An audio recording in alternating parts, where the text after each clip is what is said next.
Yeah, folks, it's time to talk about some new Marvel Snap cards because the latest leaks have landed. We've got a bunch of new data mined cards and effects and abilities, and maybe even like kind of a new archetype we're going to look at today as well. These come today courtesy of the Marvel Snap Bugle Twitter account. I didn't have time to prepare a bunch of graphics and all that stuff because I'm on vacation, but Marvel Snap Bugle always has cool stuff like this on Twitter, lots of news and various things in the Marvel Snap world. I'll put a link down in the description below so you can check them out. But we'll kick things off here with the first card, Magus, who I know is like a corrupted version of Adam Warlock or something like that. I don't really know, but I kind of know. Magus is a 3/5 with activate. Copy the text of a character in your deck with cost equal to your unspent energy. So here we have another unspent energy synergy card, which we've had quite a few of these popping up lately, including Warlock itself. More confusion around names there. Out of Warlock, Warlock.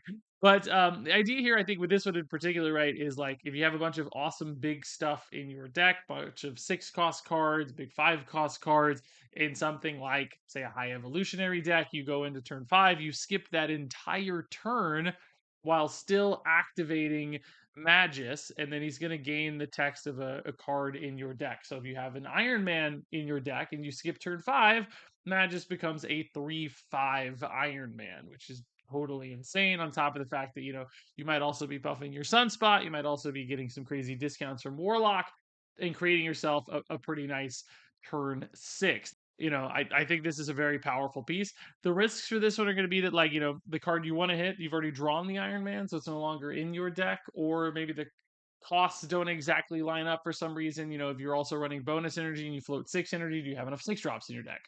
Is a Hulk a good target to hit? If you hit the Hulk from a high Evo deck, it's like, well, okay, that's fine text to copy, but it's something crazy for Magus. You have to have other big, good 6 drops that are rewarding in some way to make it worth it. And then also, like, does this play with any activate synergies? Is this like a Jocasta style card? I think, again, that sounds kind of hard, but maybe you could go for a lower cost version of this where you're only, floating 2 or 3 energy, and this just becomes like, hey, maybe I hit Invisible Woman first step sometimes because I only floated 3 energy, and then, like, use that with my Jocasta, and I create, multiple angles there. I think that's going to be a lot harder to work with just because, like, building the deck around it. Decks like that tend to want to play faster and spend all their energy. They may not be as committed to that game plan. So I think you're going to have to try to work with this one from like the big pop off standpoint. Hit the big key targets your deck is built around. Run a couple 5s, run a couple 6s or whatever, where you have some good results for this guy. I still think there could be some consistency issues there though. So I'm not 100% sold on this one just yet. It feels like one I kind of need to see in practice and know how often it's hitting the things I like. But I do know, like, particularly on turn 5, you've drawn most of your deck at that stage, so it could be weird. Now that's it. You could adapt your plays if you only have 3 drops left in the deck or whatever. You could like spend 2 energy on turn 5 and manipulate it into the 3. But then again, it's maybe not the awesome result that you're looking for. So it's just this like ultimate give and take here where I think it's going to create a little bit too much awkwardness. So let's go ahead and move on to our next card here. This is Moon Dragon. This is a new 2/2 with end of turn +2 power if you played one card this turn and spent all your energy, which this is a spend all your energy on curve kind of card, which I think we saw one other card in the last leaked card videos that kind of pointed towards this idea where you just want to play things perfectly on curve. I think sometimes it's a little bit underrated to just play stuff out. These like big dude decks we play sometimes, we just you play a big 3, you play a big 4, you play a big 5. I think they're better than people realize. Like, sometimes of course having more flexibility and card combinations can be really nice, but even if you like left a little flexibility in 1 or 2 of those turns, you could easily net, like turn 2, you assume this is going to hit because you play this on turn 2 very often. So that's already a 2/4. Turn 3 is not hard to hit at all. That's a 2/6, right? Then like one more turn puts this at a 2/8. It's already pretty big. If you think about a card like Speed, that cares about spending all your energy but not necessarily playing one card, Speed's worth it for his stats, right? He's good. And I think this gets to Speed levels pretty easily, frankly, as a 2 cost card. So it's like, man, I don't think this one's particularly tough to work with. Now, speed gets played in Wiccan decks, and I don't know that Wiccan decks would work especially well for Moondragon, because usually once you pop that Wiccan, you're spending certainly multiple cards per turn to fill all that extra energy.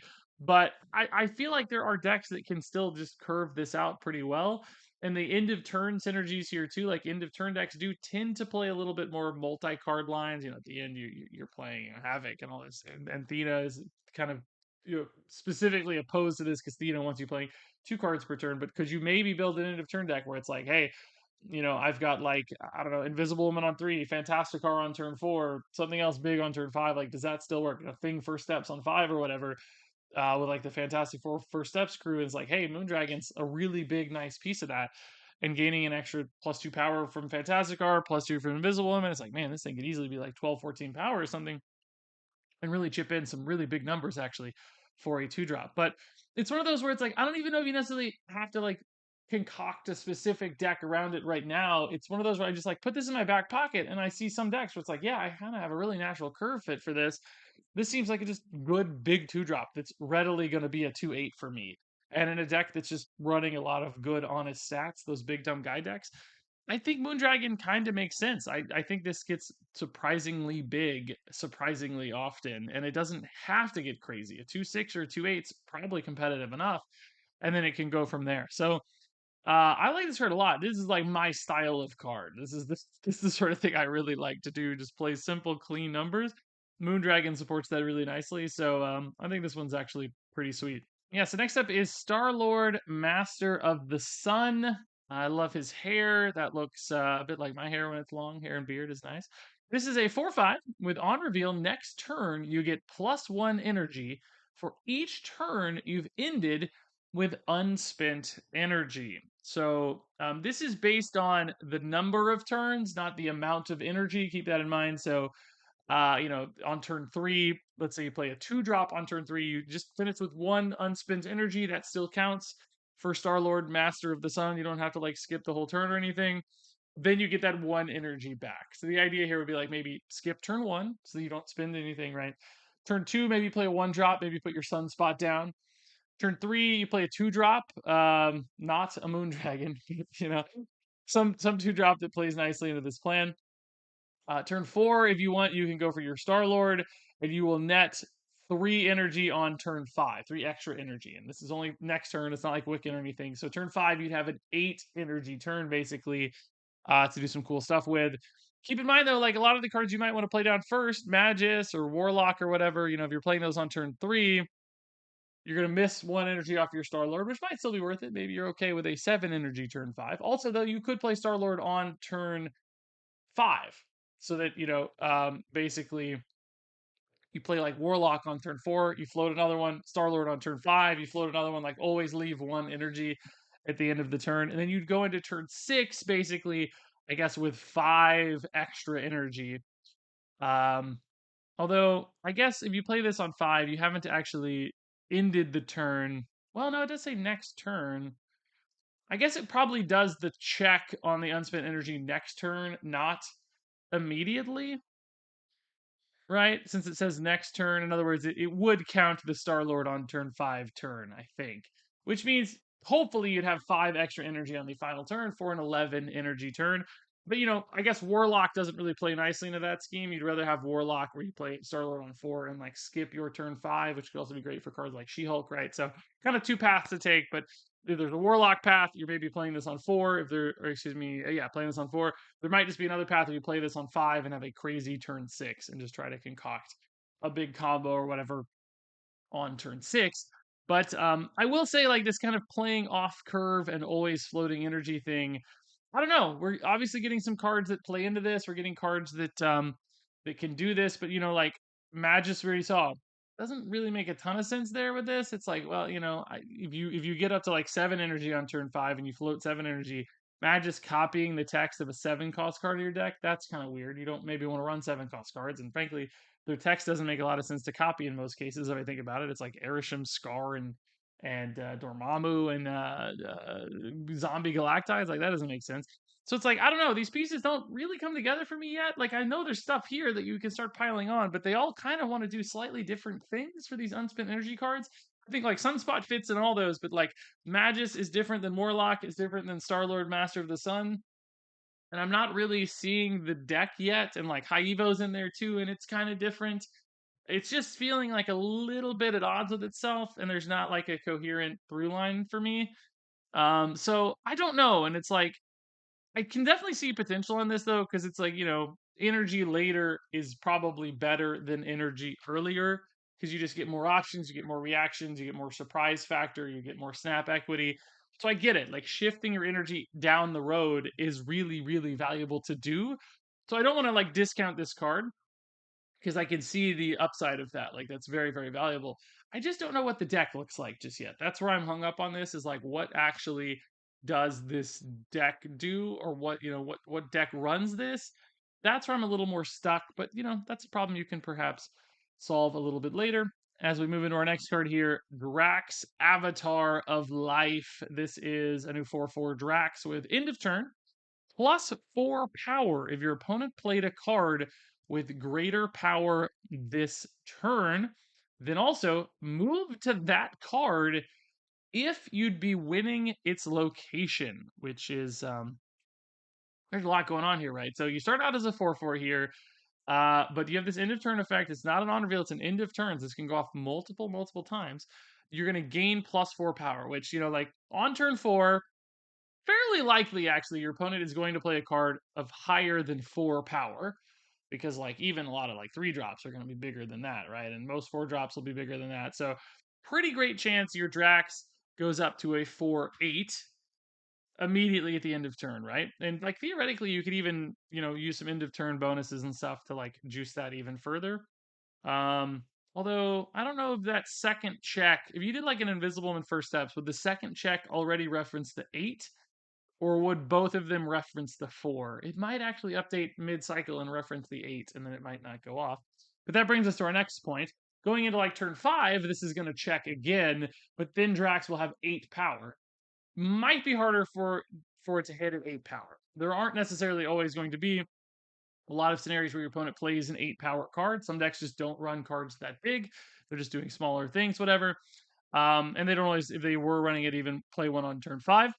Now, turn 6, like sometimes you'll catch this again. There's always like Galactus first steps or whatever opponents might want to play. And I think this could occasionally get up to a 4/12. I think it's going to live in that 4/8 to 4/12 range pretty often.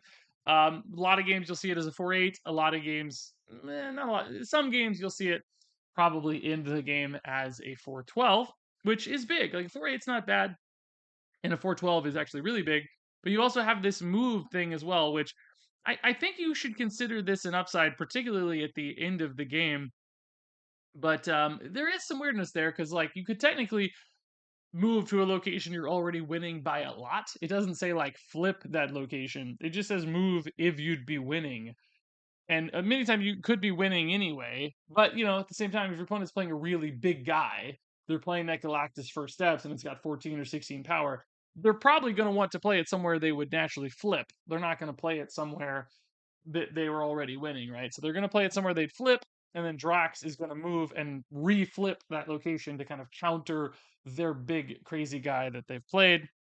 Only in scenarios where they somehow had like 2 cards where that might not necessarily work out for you if they did like, a She-Hulk and like Drax moved to the She-Hulk location and they had another big card somewhere else, or if you were just like too far behind or something that you couldn't catch up. So I do think ultimately that's probably an advantage, but it's also one that the opponent kind of sees and knows, like it's live on board. They're going to be able to tell the Drax is going to move and kind of figure that out. So they might like retreat, for instance, which is fine. But you might not have like a ton of cube potential necessarily in Drax because of how visible this effect is. So ultimately, though, I do think this is kind of cool, right? Like it's just potentially good points. It's kind of disruption and annoyance for the opponent sometimes. Like could shift their plays around. Like technically, the move has some synergies, although I don't think you really see this necessarily in a move deck, but this could be a extra interesting little application. I don't think that's too abusable by the opponent, although it's kind of hard to think about what exactly that might be, especially as my toddler is screaming in the background.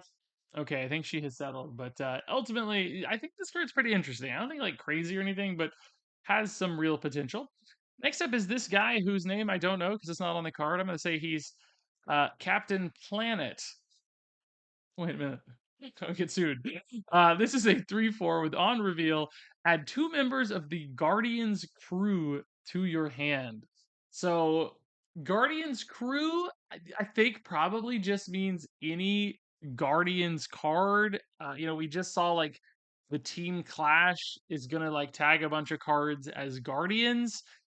Does that include all of these specifically in the original Guardians? Does Yondu go in the mix? I'd say probably. So ultimately, this kind of just looks like an alternate version of, Phil Coulson, Agent Coulson or whatever, right? But maybe one that's a little bit more cost dynamic because there's going to be a full range. You might get Mantis, might also get some really big, Gamora or whatever off of it. So you have a full range of stuff that you can hit, which, I don't necessarily think is better necessarily than Agent Coulson, but it's also probably not much worse. If there's a deck that's just really looking to fill hands, this might be a good way to do that. I don't think the synergy there will be enough to like encourage a full-on Guardians deck or some other like scheme or game plan. This still feels like the kind of filler sort of thing that Phil Coulson would have been. We don't see Coulson played as much because it's like not necessarily specific enough. Like we saw Nick Fury getting played a little bit lately for like chamber decks, because it had a really nice specific window of cards you're hitting. So I don't know that the Guardians offer any sort of specific window like that to give this that extra boost it would probably need. So I don't know. I think it probably a fine filler sort of card, but doesn't really jump out at me as something super powerful. So our powers combined, Captain Planet is still maybe not quite enough. So next up here we've got Kraglin with this cute little frog, shark, alien lizard thing. Kraglin is a 3/2 with on reveal, banish the top card of your deck. So, opposite of Yondu, you're banishing your deck here. If it was 4 cost or higher, +2 energy next turn, which means on turn 4, you could play a 6 drop on turn 4, right? Kind of a wave style effect, but one that does not benefit your opponent. Or otherwise, give this +4 power. So if you hit a low cost card, you get a 3/6 instead of a 3/2, which 3/6 is pretty solid. Nothing crazy for 3 drops these days, but a pretty solid 3 drop play. But also one with that potential to cheat out a big 6 cost card. And I actually think this is a pretty cool little card. I think this makes a lot of sense to me actually in these big ramp style decks where you're just running a bunch of big stuff anyway, and it's not like you need any specific big dude. You just have like 4 or 5 6 drops or whatever. Maybe it's your chamber deck, and you don't care about any specific one of them all that much. So if it gets lost to the banish, it's no big deal. It's more important perhaps that you get that 6 energy turn on turn 4 so that you can play one of the other giant 6 drops that you have in your deck and just cheat out something really, really big. And then on the downside that you don't get to do that, what you have done instead though is maybe banished a small card out of your deck, one that you probably didn't want to draw anyway. Going into like turn 4, 5, and 6, you probably wanted some of your bigger guys. It's unlikely you really wanted a smaller card. So you don't need a 3 drop or smaller after turn 3 if your deck is playing like one big card per turn or whatever. So that's kind of a nice break point. It's 3 and it's checking 3 or less and getting rid of any 3 or lesses or whatever. And you're just getting a dude and kind of thinning your deck. So it's like you could consider that like a loss, but it's not really a loss. It's probably still a bit of a benefit to get rid of the small stuff. Make sure you don't draw those. Not that you were necessarily, well, you were going to draw. It's the top card of your deck, so yeah, it's perfect. It's just make sure you have bigger stuff left in your deck on average more often, and you get a 3/6, which isn't bad. Like you're still getting a decent tempo play out of it as well. So in both instances, it's like okay, I think these are both kind of bonuses. And for a specific kind of deck like a big ramp deck, I think it's a particularly really, really big bonus to have all of that extra energy. So I think this card is like a great fit for there, and I wouldn't be surprised if some other decks made work with this too. It really feels like one of those cards that could have some like sneaky utility to it, where it's like, oh, okay. I think this deck actually kind of makes sense with Kraglin as well, and it's like popping up in surprising places where you're like, oh yeah, okay, I see it. That extra energy went a long way for them, or like hey, a 3/6 wasn't bad as a backup. So I think this card's actually quite promising. So next up here is Jack Flag. This is a 3/3 with ongoing. Your cards here with increased power have +2 power. So a way to kind of like double down on buffed cards. Anything that's already got a green number is going to get an extra bigger green number. And also, of course, some ongoing synergy potential here too. So, like the first card that jumps out to me, as always, for my examples, is like Captain Carter, right? If you've got a way to make your Captain Carter bigger, that's great. You like that anyway. And then Jack Flag comes in and says, hey, I'm going to make that even bigger. Now, I think increased power here does work for any green number, not necessarily just like a base stat modifier. So, for instance, if Captain America has buffed your Captain Carter, that should be seen by Jack Flag since this is an ongoing effect. I think that's my estimation anyway. That could be like a crazy stacked lane, right? Just like the three of those together. Already a crazy amount of power because that Carter buff feeding back in and stuff's really cool. I was thinking about Maverick with this because we just got Maverick this week, right? Like Maverick is a card whose power you want to buff, and it's great the more that it gets buffed. So it's like, hey, I'm buffing this guy in some way. Jack Flag's coming down to help it even more. I'm going to help spread those buffs even further. Now, of course, stuff like, say, Scarlet Spider, maybe not as good of a synergy because that new spider is going to move to a different location where Jack Flag will not duplicate those stats. So it needs to be something that cares about kind of the active current stat value, not once it is moved somewhere else. But honestly, I don't think this is just crazy in an ongoing deck as like another kind of Captain America option, another body for a Spectrum to hit, a Moonstone to manipulate, right? There's still cards that count Ant-Man, Goliath, etc. Captain America, perfect example. In those decks, it could go really hard for Jack Flag. So I think this one's pretty cool. Yeah, I don't know if every ongoing deck would need this. You need to make sure you have enough hits for it, but ultimately, still a lot of power in this kind of like Captain America variant world where it's similar in idea and function, but also maybe gets played, in some occasional like buff decks outside of that as well. Gilgamesh makes a return. Zoo decks could use this, etc. There's a few different angles for this one.